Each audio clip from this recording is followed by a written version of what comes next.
From Nunavut to Calexico, from Newfoundland to the Aleutian Islands, we have the continent covered. This is the Dynasty Pulse with your hosts, Grindberg and Bigz. What's up, everybody? What is up, folks? How you doing? I'm doing awesome, man. How are you doing? I'm good, but you know what? I've been reading some SEO stuff, and it says that you don't want a long intro. Producer!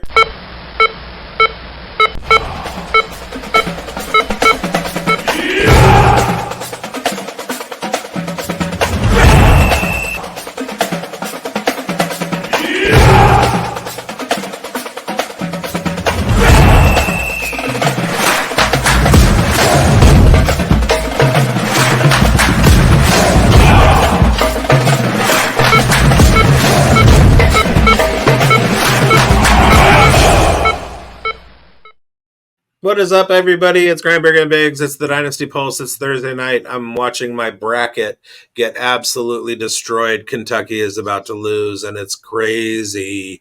Other than that, we got a good show for you. We got some free agent buzz. We got some news. Grindberg with the news. And then we're going to talk about some impacts that have happened this offseason. We have couched it in free agent impacts, but impact players. But I cheated, because the players that I'm talking about, none of them were free agents, and I'll tell you why. Plus, while we go over the news, there's going to be a lot of spoiler alerts because most of the guys that we're going to be talking about are in the news section anyway. But yeah, Grindberg, hit it.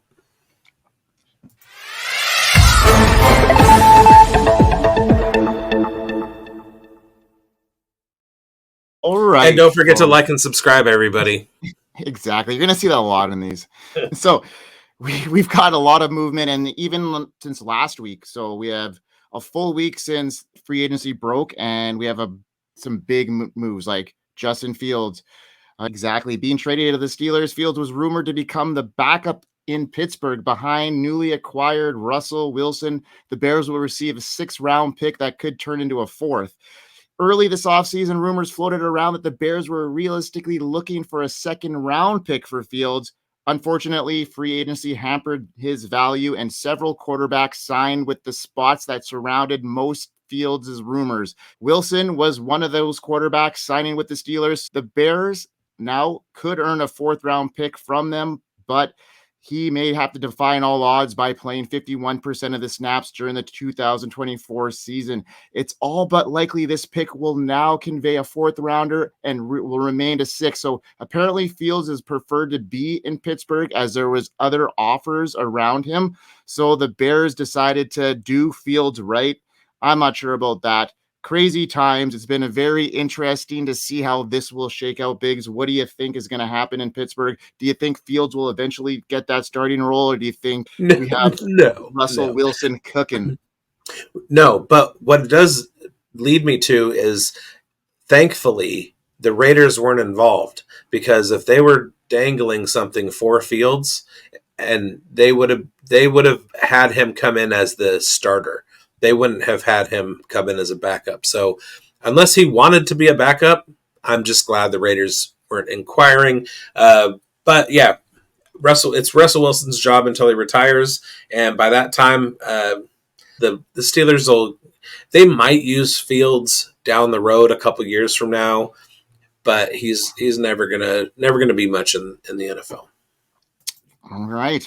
That's an in fantasy, it's a different story, but yeah, to be good in fantasy, you have to have a job, and if you're not good in the NFL, you're not going to have a job. Yeah, absolutely. So we got Keenan Allen was the next move the Bears did, and they acquired. Go Bears! Now he's a Bear squared. A Bear squared. A Bear squared. Allen is going into his final season of his 4-year extension he signed in 2020. The veteran wide receiver declined to take a pay cut and restructure his contract. So he will now be a Bear, and it'll be interesting to see with Caleb Williams being rumored to be the 1st overall pick, with DJ Moore and potentially another wide receiver headed in there. The Bears have the 9th overall pick as well, so we will see. Rumored has it that Adunze might be the guy that they're targeting there. Should be an interesting season for the Bears if they have Caleb Williams and they're going to surround him with some talent. Yeah, spoiler alert. We'll talk more about that later. All right. So But we have I do want to say, if you want a career retrospective on Keenan Allen, hop on over to Player Profiler News. all right. So the next one up is, who am I going after here? Mike Williams. The New York Jets announced that they have signed the former Charger. So the Chargers are unloading all their wide receivers. Interesting situation there for them heading into this season. So we'll see what happens with the Chargers. But Mike Williams, a first-round pick by them in 2017, spent his entire career there. He played 80 games, going for 309 receptions for 4,806 yards and 31 touchdowns. He had 1,000 yards receiving in 2019 and in 2021. I think there's still some stuff left in the tank, but his durability has always been an issue.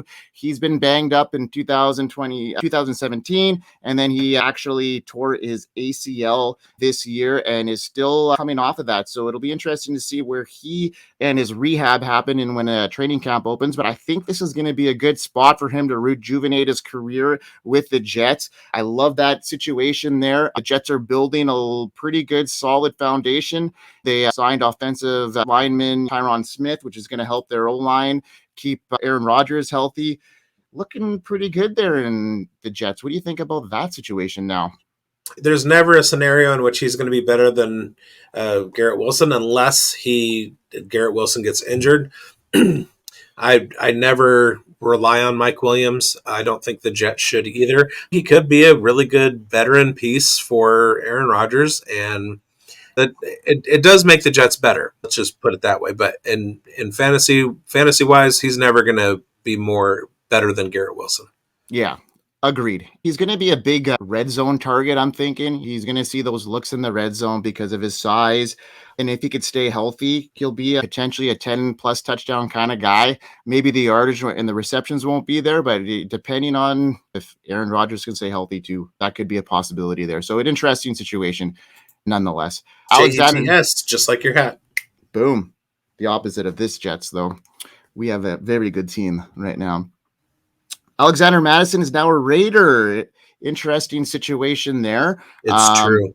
That is a good situation for Zamir White. I'm just saying that. Maybe another spoiler alert here, but Mattison is added in as a depth piece. I think he hasn't been in the 13 games with the Vikings last year. He only managed 700 yards on the ground without any rushing touchdowns on 180 attempts. So that is not very good production there. White was a good producer. So I know you're going to get that more into that in the next little segment. It looks like they're Bigz, but spoiler alert.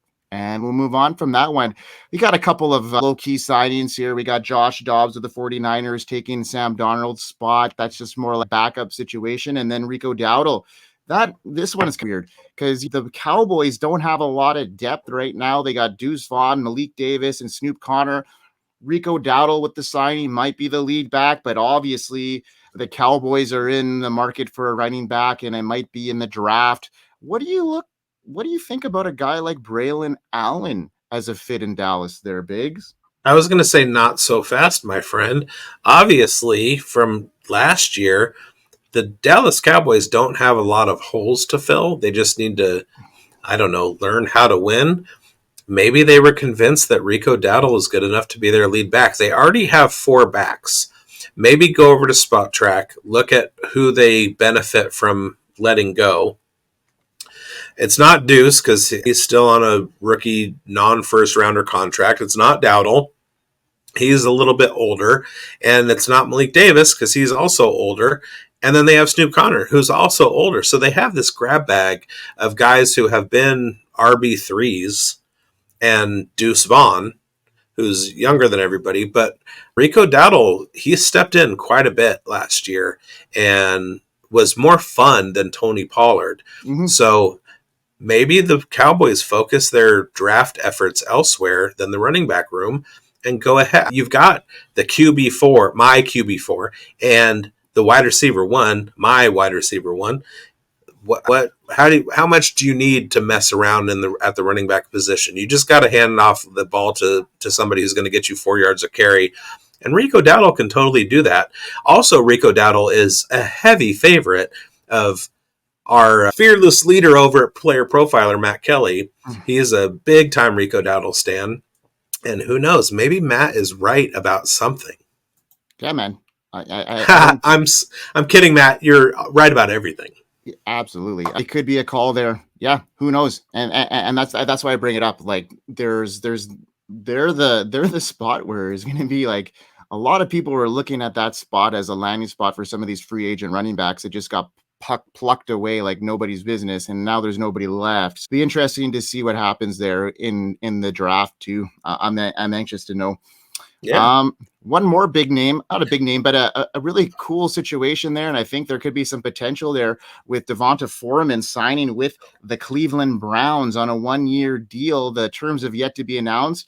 With the Bears in 2023, Foreman rushed for 425 yards and 4 touchdowns in 9 games and recorded 11 receptions for 77 yards and a touchdown. So looking decent there. That backfield could be pretty open.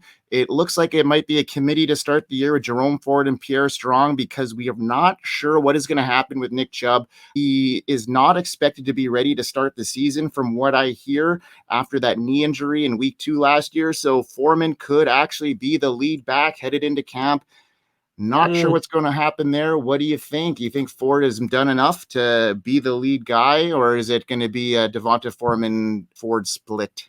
No, like with Mattison, I think Foreman is basically an insurance policy, similar to what the Saints did last year with the backups that they brought in to get over the hump, waiting for Alvin Kamara to come back.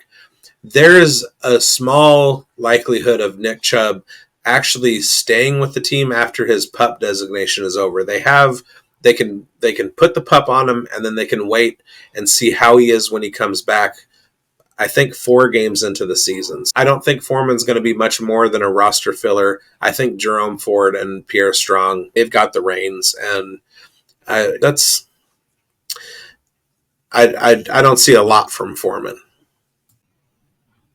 Yeah, man, I think that's a good take. Foreman has done a little bit in the past, but he's always been a committee guy. I mean, if you look at the Bears last year, 3 running backs, it's just going to be a mess. The same situation if you think about it in Cleveland until Chubb is back or is moved. So, yeah. It's the way of the NFL. Yeah. So, Bigz, free agency happened, and there's some... It's happening. Yeah, there's some big impacts that happen, and we're going to cover. So you're going to go over your 3 big impacts, and I'm going to go over my 3 impacts. Like, impacts is in as it stands to a certain player and how it affects them and their teams. Let's do it.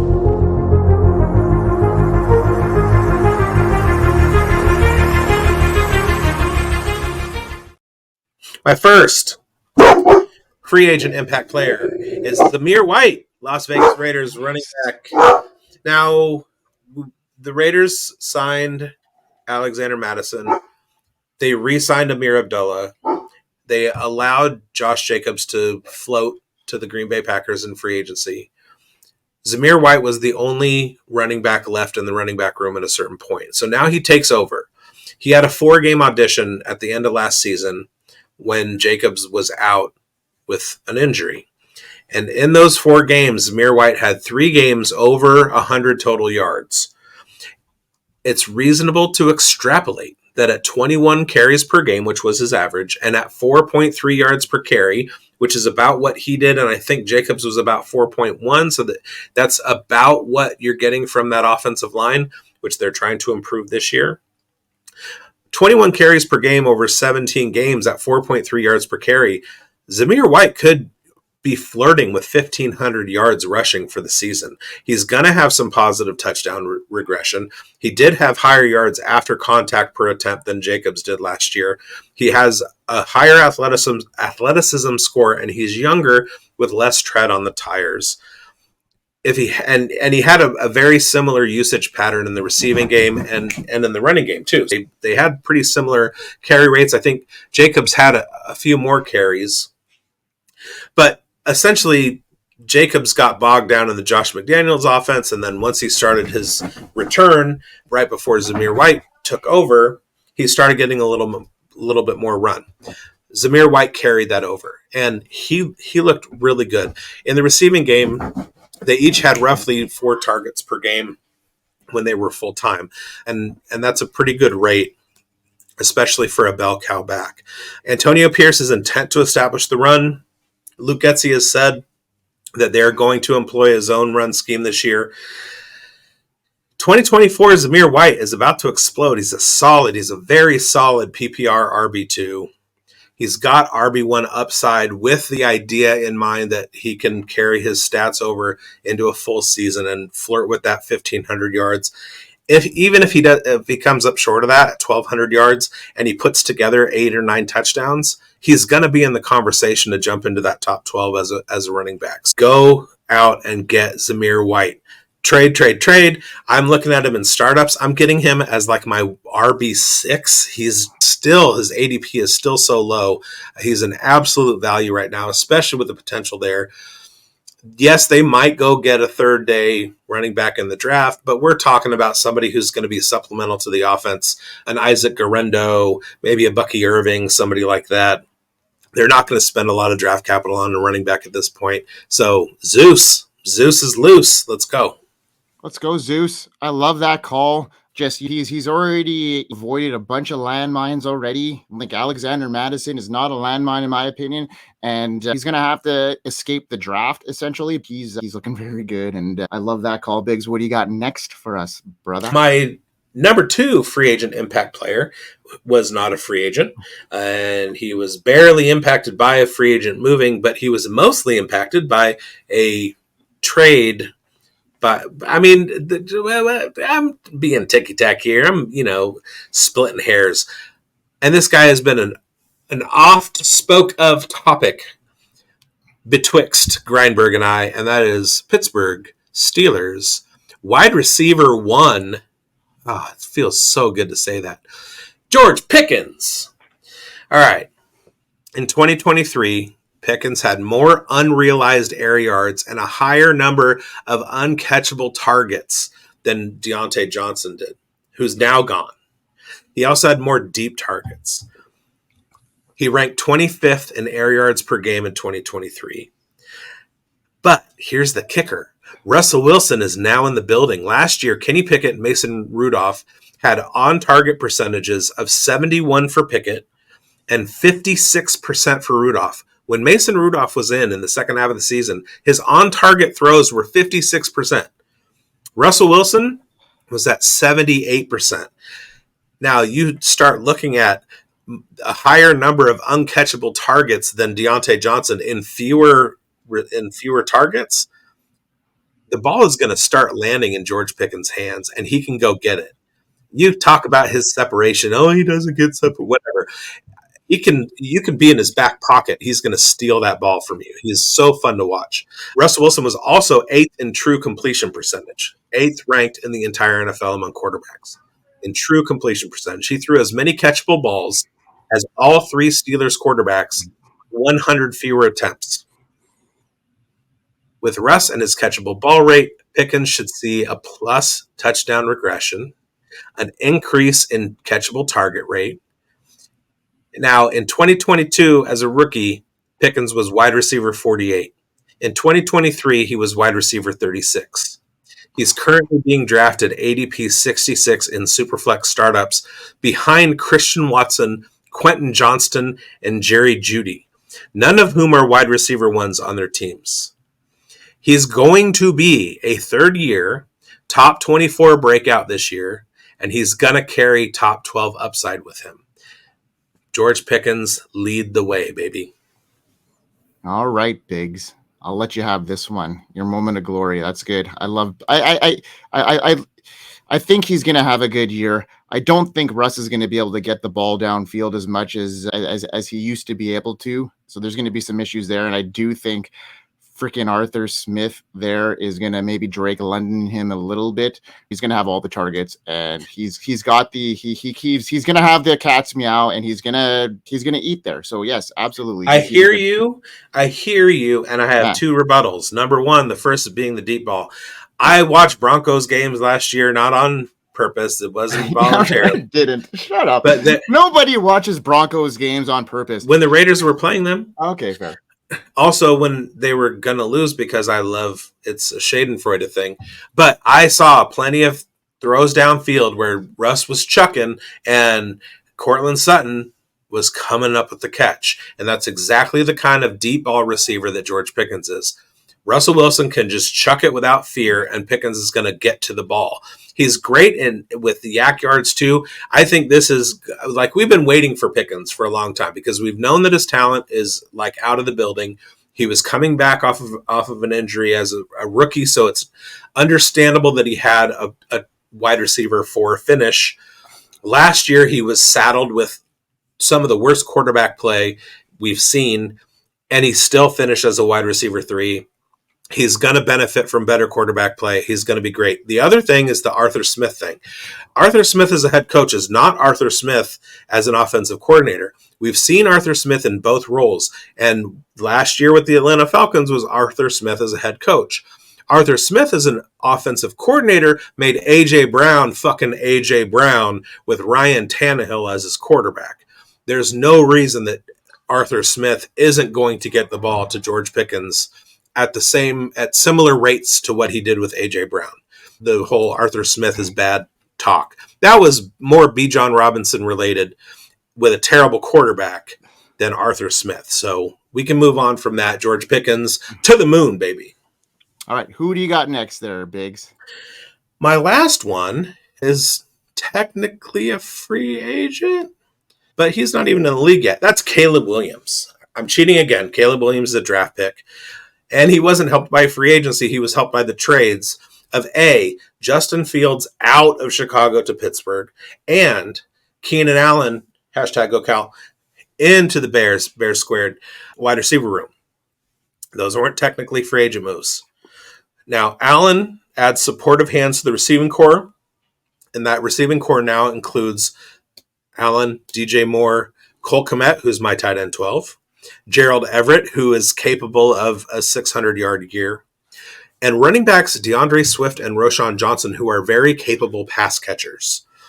Caleb Williams may be landing in a very similar situation to C.J. Stroud last year. And what I mean by that is a potential high-powered offensive situation moving from worst to first.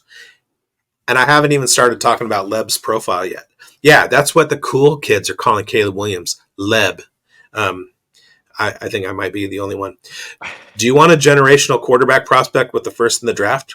Because Leb is one. I'm going to keep saying Leb. I don't care. Because it's short for Caleb, right? I caught on. Leb. Okay.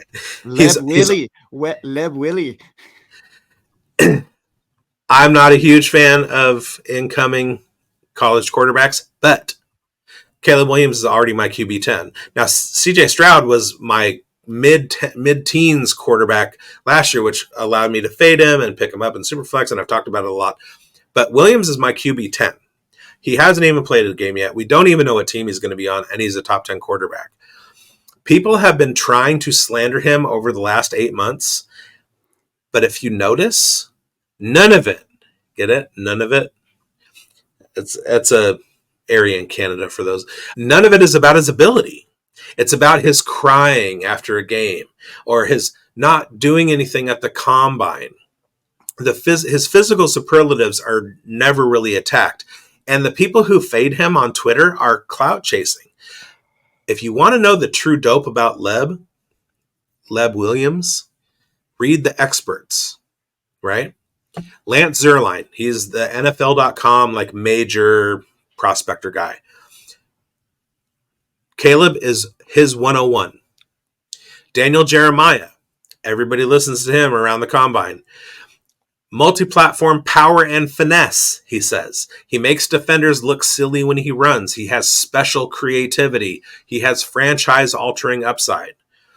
But this is the big one. Brett Coleman, you may not know who he is, but go over to Bulletproof Football on YouTube and check out his stuff. He's not in the fantasy space. He's an NFL prospector, but his analysis has helped me make moves before, like finding Zay Flowers last season before other people were, uncovering Isaac Guerrero before the combine this year. Brett is at every Shrine game. He's at the Senior Bowl every year. He's at the Combine every year. He evaluates live. He grinds tape, and he's good at it. And here's another Coleman gem as an aside. You're too low on J.J. McCarthy. All right. Now, this is what Brett Coleman said. And let me adjust this so I can get the full quote without pausing. Quote, I've now talked to Caleb's teammates, I've talked to his coaches, and I've talked to folks who are helping him prepare for his rookie season. There's a team that is getting together with quarterbacks, and they're making Brock Purdy, and they're making Caleb Williams, and they're making various guys who are starting to explode in the league because of this program that they're working. They have Williams now. And I've talked to folks who are helping him prepare for his rookie season. Every single one of those conversations has only strengthened my belief in him. He is one of one, period. And now I leave it to you. Leave it over to me because, Caleb Williams, he was already the number one overall pick headed into this, and no one now, after these moves, are giving up that 101 for anything. I think it's one of the most valuable picks out there right now in these startup drafts. I have pushed back on him as much as I can because in my eyes, I eschew hype, and hype can't be real. But with this guy, hype is real. Yeah. And about a month ago, I made a short on this very show that had you say, I'm not high on Caleb Williams, but you've changed your tune in a month. So that's pretty cool to see your progression. So neato. All right, let's get into Grindbergs.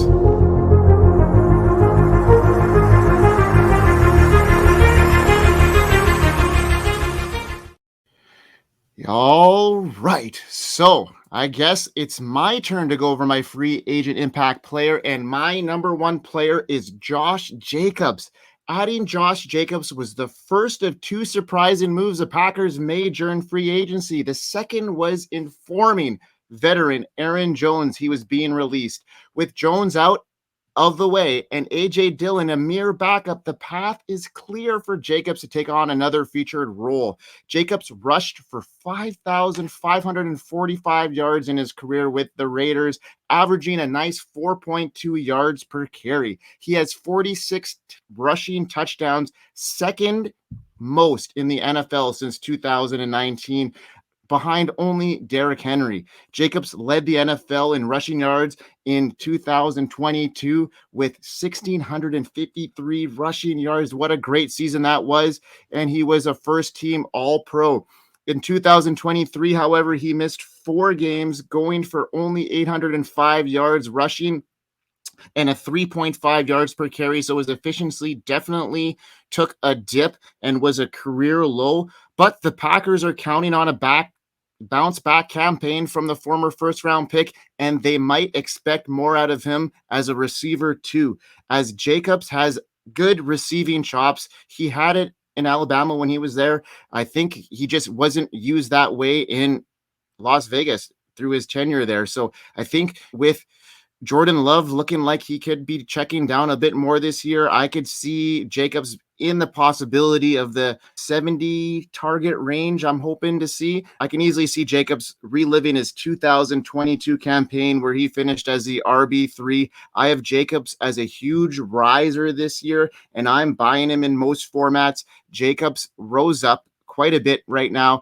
and he is my RB8 in Dynasty, and he has moved up to my RB4 in redraft currently. But those rankings are fluid, obviously, with the draft coming up. But I really like Jacobs' spot there. And yeah, he is on the age cliff there. He is getting older, but he is still young enough. And I think he's still got a little bit of time left in his tank here. What do you think about that one, Biggs? Yeah, as soon as the signing happened, I totally flipped him in my rankings. Exactly what you thought Aaron Jones and A.J. Dillon were going to do last season is what Josh Jacobs is going to do this season in Green Bay. He is capable of carrying the entire load by himself. He's done it before, and he's not too old. I love the signing for Green Bay.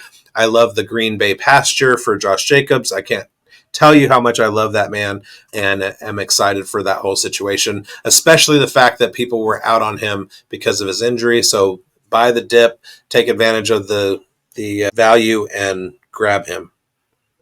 And this next one I got giddy over. I think we were recording this show last week, and then I got a notification that popped up that said Marquise Brown is now a Chiefs Kingdom representative. We now have a field stretching wide receiver that has been lagging in the last little while. Hollywood Brown signs a 1-year deal with the Chiefs. It gives the Chiefs back-to-back Super Bowl champions a legit threat that can finally stretch the field.